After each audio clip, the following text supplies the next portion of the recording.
yummy. Beep, bum, bum, bum. I smell the blood of an Englishman.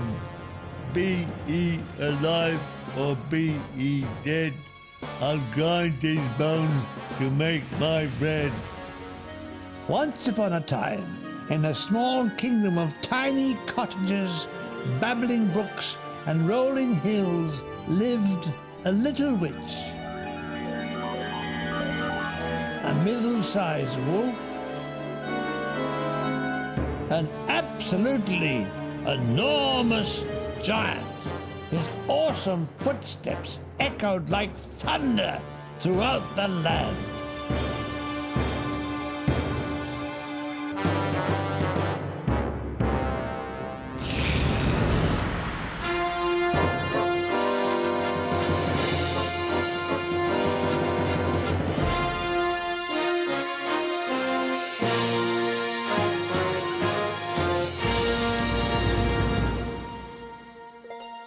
Once upon a time, there was a miller who left his estate to his 3 sons.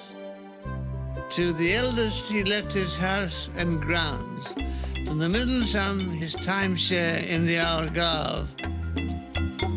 But the younger son, he left a bundle of IOUs and a pussycat.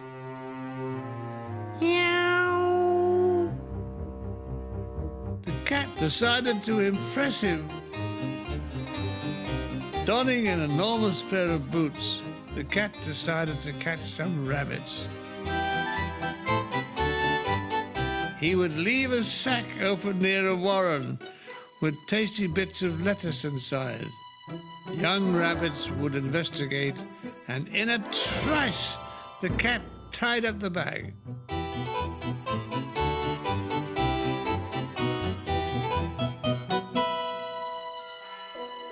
However, he did not take them to his master, but to the king.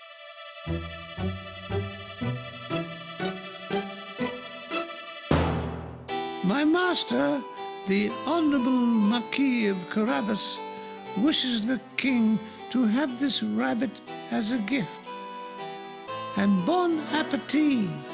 The king was delighted with his present and told the cat to tell his master so. The cat had big plans for the poor miller's son. He next turned his attention to catching pheasants.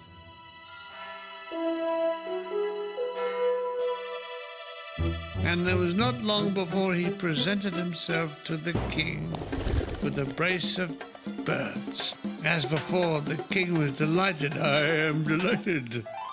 As he was when the cat later showered him with gifts of all kinds.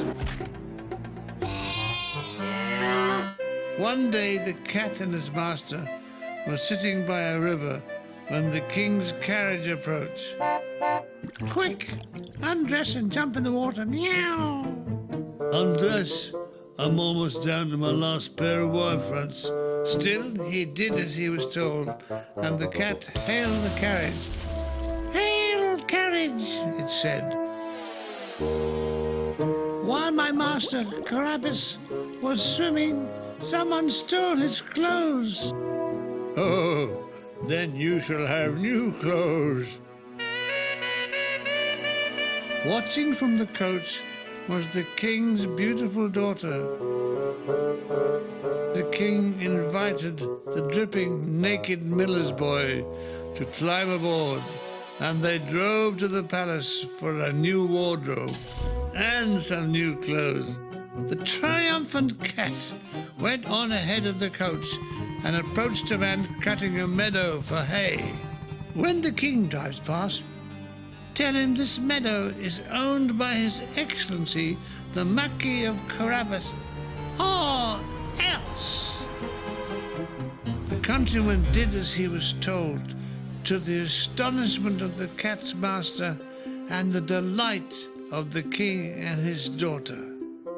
This Carabas fellow might make a splendid husband for someone. Cat now faced his final and biggest task. Between him and the king's palace lay the huge castle and estates owned by the giant. The cat raced ahead of the king's carriage and knocked on the giant's door. Fee-fi-fo-fum, I smell a cat's bum. Indeed, and such a cat would never dream of passing the giant's castle without paying his respect. Meow! State your business and VAT number. The cat asked the giant whether it was true the witch had put a spell on him so that he could turn into whatever he liked. That is very true. I shall give you a short demonstration.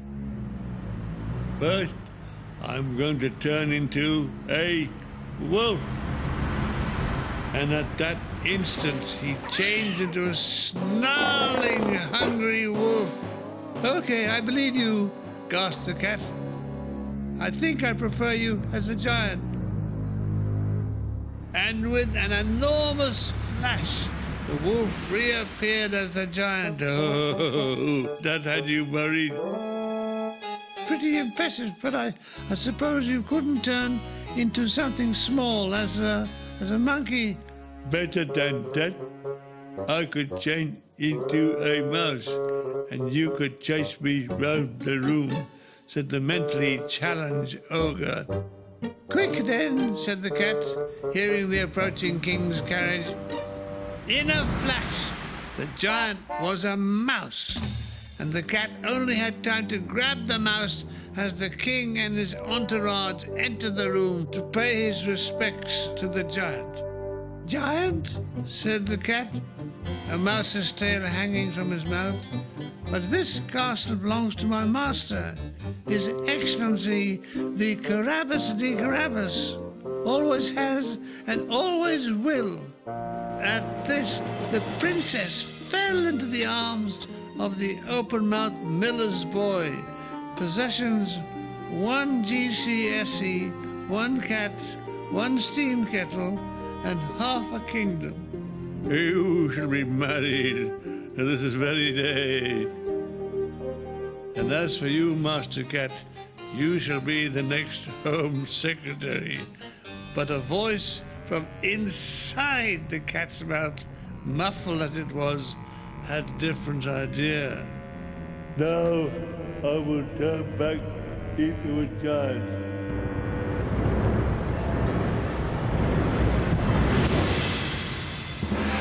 Oh, you have deceived us all, you swine, said the king, giving chase.